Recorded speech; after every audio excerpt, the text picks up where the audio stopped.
एक गांव में बाबूलाल नाम का एक व्यक्ति रहता था। वो बहुत ही नेक दिल और स्वभाव से बहुत ही अच्छा इंसान था। बाबूलाल उसकी पत्नी रिया के साथ रहता था।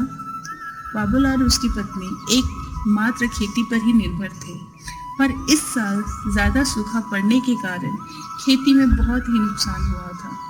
उनका 2 वक्त का खाना भी बड़ी मुश्किल से नसीब होता था।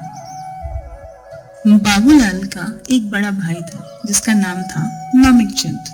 वो बहुत ही अमीर था, उसके पास सब कुछ था, उसे किसी भी चीज की कोई कमी नहीं थी, पर फिर भी वो बड़ा ही निर्दय और बड़ा ही लालची किस्म का इंसान था। अजी, अब तक ऐसी ही जिंदगी गुजारनी पड़ेगी। आज तो अंकल दाना भी नहीं है, आप कुछ करते क्यों नहीं? भाग्यवान, तुम्हें तो पता ही है इस साल सूखे की वजह से हमारी खेती नहीं हो पाई। तुम ही बोलो आखिर मैं क्या करूं? मुझे तो खेती के अलावा और कुछ आता भी नहीं है। अजी, मैं क्या कहती हूँ, क्यों ना आप अपने भैया से कुछ मदद मांग लेते हैं। उससे कुछ पैसे उधार लेके कोई दूसरा व्यवसाय करते हैं। इससे कम से कम हमें 2 वक्त का खाना तो नसीब होगा। तुम ठीक कह रही हो भाग्यवान, मैं ऐसा ही करता हूँ, जाता हूँ बड़े भैया के पास। बाबूलाल अपने बड़े भाई नामिक चंद के पास जाता है। वो अपनी सारी आपबीती अपने बड़े भाई को बताता है। पैसा क्या पेड़ पे उगता है जो मैं तुम्हें यूं ही दे दूं? चलो दफा हो जाओ यहाँ से, मेरे पास नहीं है तुम्हें देने के लिए कोई पैसा। बाबूलाल निराश होकर दुखी मन से वापस होने लगता है। कुछ दूर जाने के बाद बाबूलाल एक पेड़ के नीचे बैठकर खुद को कोसने लगता है। हे ऊपर वाले, मुझे ये किस बात की सजा दे रहा है तू? मैं इस काबिल भी नहीं हूँ कि अपनी पत्नी को 2 वक्त का खाना भी खिला पाऊँ। इससे अच्छा तो तू मुझे मार ही देता। मुझसे और इस हालात में रहा नहीं जाएगा। नहीं और नहीं, मैं और दुख नहीं सह पाऊंगा। आज ही नदी में कूदकर अपनी जान दे दूंगा। बाबूलाल कुछ कदम आगे बढ़ता है, तभी उसे एक बुढ़िया आवाज देती है। बेटा, क्या तुम मेरी थोड़ी सहायता करोगे? मैं ये लकड़ियों का गुच्छा उठा नहीं पा रही हूँ। क्या तुम इसे मेरे घर तक पहुँचा दोगे? मेरी बुढ़ी हड्डियों में अब ताकत ही नहीं बची। ठीक है अम्मा, मैं तुम्हारी मदद कर देता हूँ, चलो। बस बेटा, यही मेरा घर है, यही रख दे। बेटा, तुम मुझे बहुत दुखी लग रहे हो। आखिर बात क्या है? अम्मा, मैं एक किसान हूँ। इस साल ज्यादा सूखा होने के कारण मेरी फसल नहीं हो पाई। एकमात्र खेती से ही हमारा जीवन चलता है। घर पर मेरी बीवी है, जिसे मैं अभागा 2 वक्त का खाना तक नहीं खिला सकता। बेटा, तुमने मेरी मदद की है, इतनी तकलीफ में होने के बाद भी। तुम बड़े अच्छे दिल के हो। रुको, मैं तुम्हें कुछ देना चाहती हूँ। रुक, मैं अभी आई। उसके बाद वो बुढ़ी अम्मा अपने साथ एक मिट्टी का घड़ा लेकर आती है और उसे बाबूलाल को देती है। ये ले बेटा, ये एक जादुई घड़ा है। ये मैं तुझे देना चाहती हूँ। ये कोई साधारण घड़ा नहीं है बेटा, ये एक जादुई घड़ा है। तुम जो कुछ भी चाहो इस घड़े से मांग सकते हो।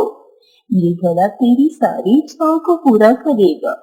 अब मैं बूढ़ी हो गई हूँ, मेरी तो कोई इच्छा अब रही नहीं।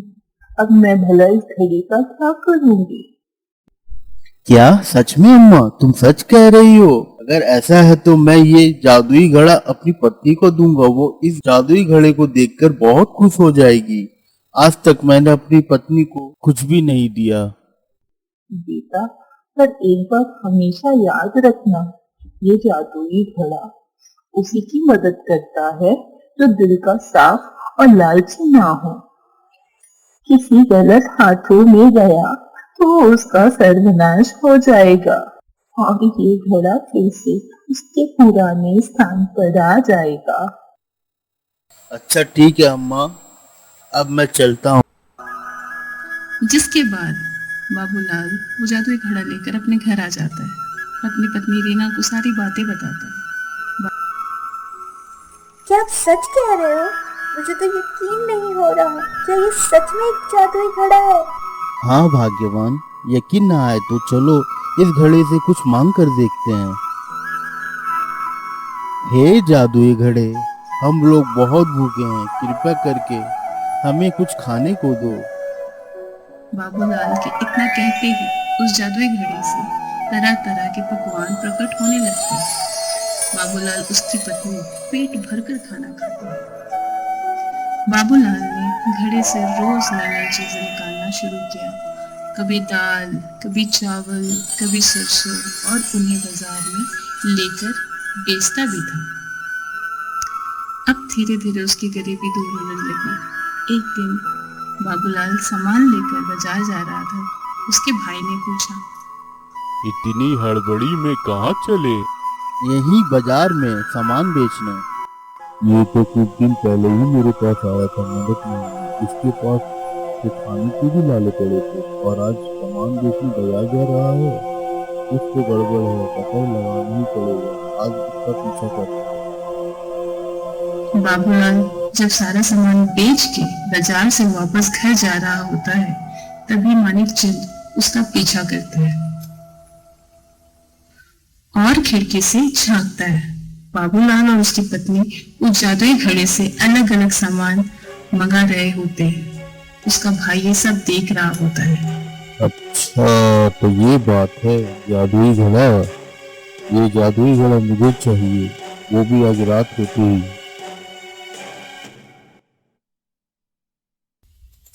मानिक चंद चुपके से बाबूलाल के घर से वो घड़ा चुरा लेता है और भाग जाता है।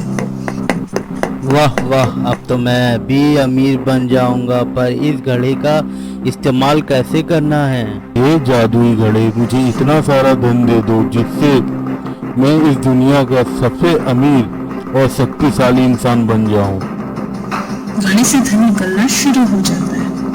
मानिक चंद यह देखकर आश्चर्यचकित हो जाता है, क्योंकि उस घड़े का जादू एक बार शुरू होने पर बंद ही नहीं होता था।